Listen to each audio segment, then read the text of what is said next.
राधे राधे, हरे कृष्णा। कैसे हो आप सभी लोग? आशा करती हूँ आप सभी परम मंगल में होगे, स्वस्थ होगे, अच्छे होगे।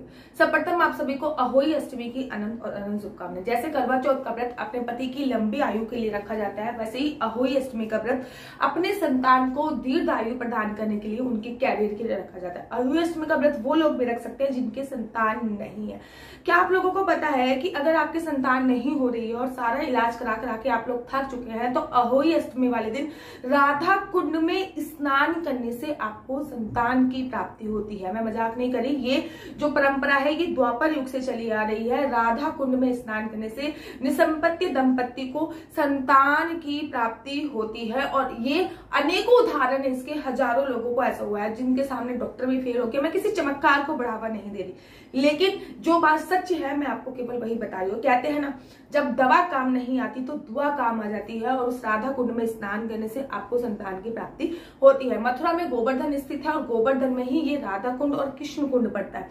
इसमें अगर आप अहोई अष्टमी अर्थात कार्तिक शुक्ल पक्ष की अष्टमी, कार्तिक कृष्ण पक्ष की अष्टमी तिथि के कार्तिक कृष्ण पक्ष की अष्टमी तिथि को अगर आप इसमें स्नान करते हो, तो अगर आपके संतान नहीं है तो आपको संतान की प्राप्ति होती है। इसमें स्नान करने से की कुछ नियम होते हैं। सबसे पहले मैं आपको नियम बता देती हूँ, सबसे पहले जगह बता देती हूँ। ये जो राधा कुंड पड़ता है ये राधा रानी द्वारा निर्मित है, इसलिए राधा रानी के कंगन से इसको बनाया गया था, इसलिए इसका नाम राधा कुंड है। इसके बगल में भी एक कुंड पड़ता है जिसको कृष्ण कुंड के नाम से जाना जाता है। राधा रानी द्वारा निर्मित है इसलिए राधा कुंड है।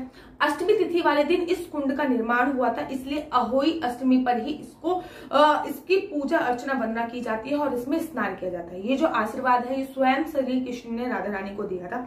वो कथा भी आपको बताऊंगी कि श्री कृष्ण जी ने राधा रानी को कैसे ये आशीर्वाद दिया था कि आपके कुंड में, जिसको राधा कुंड के नाम से जाना जाएगा, अगर कोई अहोई अष्टमी वाले दिन, जिस दिन इस कुंड की उत्पत्ति हुई है, कोई स्नान कर लेगा तो वो निसंपत्ति दंपत्ति नहीं रहेंगे, उनको हमेशा सुख समृद्धि रहेगी, उनका वंश बढ़ाने वाला मिल जाएगा, उनको संतान की प्राप्ति होगी। सबसे पहले अहोई अष्टमी को आपको पूरे दिन निर्जला व्रत रखना होता है। पति पत्नी दोनों, केवल पत्नी के करने से नहीं होगा, केवल पति के करने से नहीं होगा, क्योंकि संतान का संबंध पति और पत्नी से ही होता है। इसलिए पति पत्नी को दोनों ही सुबह सुबह संकल्प लेके निर्जला व्रत रखना होता है। और निर्जला व्रत रखने के बाद अहोई अष्टमी वाले दिन रात को 12 बजे इस कुंड में स्नान करने की परंपरा है। अहोई अष्टमी वाले दिन महिला लाल रंग की साड़ी पहन सकती है, या फिर कोई भी ऐसी साड़ी पहन सकती है जिसका रंग काला और नीला ना हो, या फिर सूट भी पहन सकती है। पति पत्नी दोनों अपना हाथ पकड़ते हैं और इस कुंड में 3 डुबकी लगाती है। जब इस कुंड में 3 डुबकी लगाते हैं तो उनके जो केस होते हैं, जो बाल होते हैं, वो पूरे खुले होने चाहिए, चाहे महिला हो चाहे पुरुष हो। बालों के सहित स्नान किया जाता है और पति पत्नी का हाथ नहीं छूटना चाहिए। जब आप स्नान कर रहे हो तो स्नान में आपको एक जो पेठा होता है, जिसको कद्दू बोलते हैं, कहीं कहीं सीताफल बोलते हैं, उसको लाल कपड़े से बांधा जाता है। वो मनोकामना वाला पेठा या कद्दू बोला जाता है, मनोकामना वाला पेठा या कद्दू होता है, उसको उस कुंड में डाला जाता है। उस दिन उस पेठे का सेवन आपको नहीं करना जाता। कुंड में स्नान करने के बाद फिर आपको आरती करनी होती है, और आरती करने के बाद फिर आप अपने व्रत का विश्राम करते हैं। ये पूरा प्रोसीजर होता है राधा कुंड में स्नान करने का। बहुत ज्यादा भीड़ होती है क्योंकि ये 100% है, द्वापर युग से चला रहा है, इसलिए बहुत ज्यादा भीड़ होती है। आप लोग सही समय देखकर जा सकते हो। इस दिन अहोई अष्टमी का व्रत 5 नवंबर को रखा जाएगा, तो राधा कुंड में जो स्नान होएगा वो 5 नवंबर को भी होएगा। 5 नवंबर को होएगा। पहले मैं एक बात आप लोगों को क्लियर कर दूं कि आखिर इसकी कथा क्या है, कैसी कैसी स्टोरी है, वो मैं आपको बताती हूँ। कंस द्वारा भेजे गए अस्त्रासुर को मारने के लिए कंस ने श्री कृष्ण जी को मारने के लिए एक दैत्य भेजा जिसका नाम था अस्तिकासुर।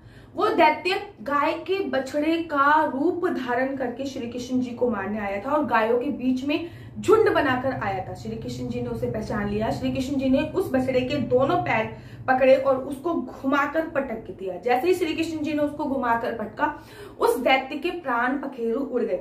उसके बाद श्री कृष्ण जी राधा रानी से मिलने के लिए उनके निज महल में गए। जब उनके निज महल में गए तो राधा रानी ने अपना दरवाजा बंद कर लिया और बोला कि तुमने जाने अनजाने में गो हत्या करी है, अर्थात गाय के वंश का हत्या करी है। श्री कृष्ण जी ने बहुत समझाया कि राधा वो कोई गाय वाय नहीं थी, वो केवल गाय का रूप धारण करके आए थे, वो एक दैत्य था। लेकिन राधा रानी ने कहा चाहे वो गाय का ही रूप धारण करके आया हो, लेकिन जाने अनजाने में आपने गोवंश के किसी एक की हत्या कर दी। अब आपको 7 तीर्थ स्थलों पे स्नान करना पड़ेगा, तब आपको मैं दर्शन दूंगी। जब उन्होंने ऐसा बोला तो भगवान श्री कृष्ण जी ने यहाँ पे अभी राधा कुंड है ना, वहां पे राधा रानी का निज महल हुआ करता था, वहीं पे उसके बगल में श्री कृष्ण जी ने अपनी बांसुरी से एक कुंड बना दिया, अपनी बांसुरी से गड्ढा करके कुंड का निर्माण किया और 7 प्रकार की नदियों को, 7 तीर्थ स्थलों को उस कुंड में आमंत्रित किया और उस कुंड में स्नान करके अपने निज महल चले गए। जब राधा रानी ने देखा कि श्री कृष्ण जी, नारद मुनि ने राधा रानी के पास आके बताया कि श्री कृष्ण जी ने पश्चाताप कर लिया है और वो अपने निज महल चले गए, तो राधा रानी भाग करके श्री कृष्ण जी के निज महल में गई, दरवाजा बजाया। जब उन्होंने दरवाजा बताया तो श्री कृष्ण जी ने भी दरवाजा नहीं खोला और बोला कि हम दोनों एक ही हैं। राधा रानी से बोला कि हम दोनों एक ही हैं, अगर मैंने गाय की हत्या करी है और अगर मेरे से गाय का वध हुआ है तो जाने अनजाने में उसका 50% हिस्सा तुमको भी लगता है, अर्थात अगर मेरे से किसी गाय का वध हुआ है तो जाने अनजाने में तुमने भी उस गाय का वध किया है, क्योंकि तुम मेरी अर्धांगिनी हो तो तुम्हें भी अब 7 नदियों में स्नान करना पड़ेगा, वो भी तीर्थ स्थलों में। राधा रानी ने अपने कंगन से श्री कृष्ण जी के बगल में ही एक कुंड का निर्माण किया जिसको राधा कुंड के नाम से जाना जाता है। राधा रानी ने उसमें स्नान करा और श्री कृष्ण जी और राधा रानी ने वहां पे रास लीला करी अन्य गोपियों के साथ। कहते हैं कि राधाष्टमी वाले दिन श्री कृष्ण जी और राधा रानी वहां पे आते हैं और रास लीला करते हैं, सभी देवी देवता उन कुंडों में आते हैं और रास लीला करते हैं। श्री कृष्ण जी राधा रानी से अत्यधिक प्रसन्न हुए और बोले कि मैं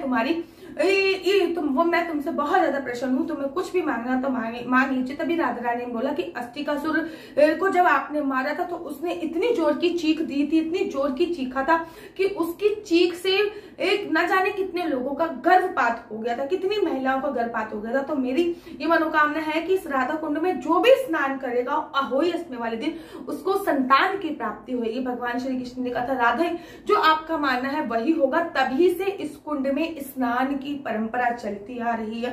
स्नान करने लोग जाते हैं, स्नान करने इसलिए भी जाते हैं क्योंकि इस राधा कुंड में अहोई अष्टमी वाले दिन, इस राधा कुंड में अहोई अष्टमी वाले दिन सभी देवी देवता आके स्नान करते हैं। इस राधा कुंड में भगवान रास लीला करते हैं अहोई अष्टमी वाले दिन। तो इस राधा कुंड की बहुत ज्यादा महत्वता है। राधा कुंड में स्नान करने के लिए जाओ, आपको संतान की प्राप्ति होगी। जब आपको राधा रानी आपकी कोख भर दे तब आप राधा रानी का शुक्रिया करने के लिए भी जाते हो।